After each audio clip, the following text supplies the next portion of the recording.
Anaphylaxis is a severe allergic reaction that can develop within seconds or minutes of being exposed to an allergy trigger or allergen. A person who is experiencing anaphylaxis may have trouble breathing and go into shock.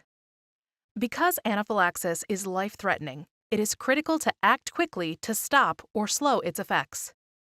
To recognize anaphylaxis, look at the situation and the person's signs and symptoms.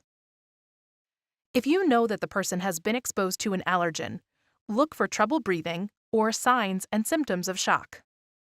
Remember that signs and symptoms of shock may include excessive thirst, pale, cool, moist skin, changes in level of consciousness, and a rapid, weak heartbeat.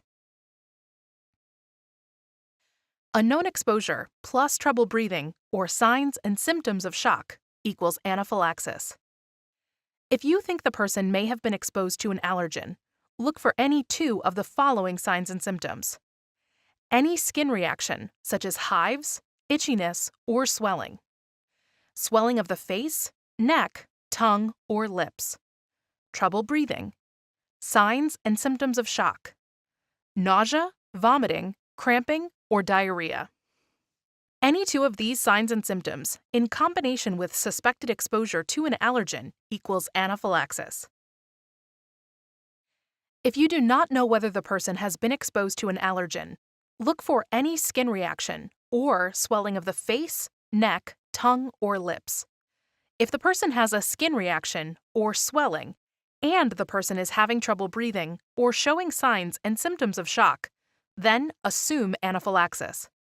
When you recognize that a person is experiencing anaphylaxis, have someone call 911 or the designated emergency number immediately. If the person has a prescribed epinephrine autoinjector or an autoinjector is available and you are authorized to use it, help the person use the autoinjector. When administering an epinephrine autoinjector, be sure to hold the leg firmly during the injection to limit movement of the person's leg. Remember that anaphylaxis is a care-first situation, so if you are alone, help the person first and then call 911 or the designated emergency number. While you wait for help to arrive, make sure the person is sitting in a comfortable position, or have the person lie down if he or she is showing signs of shock. Provide reassurance. If the person is still having signs and symptoms 5 to 10 minutes after the first dose, and emergency responders have not arrived, help the person administer a second dose if another autoinjector is available.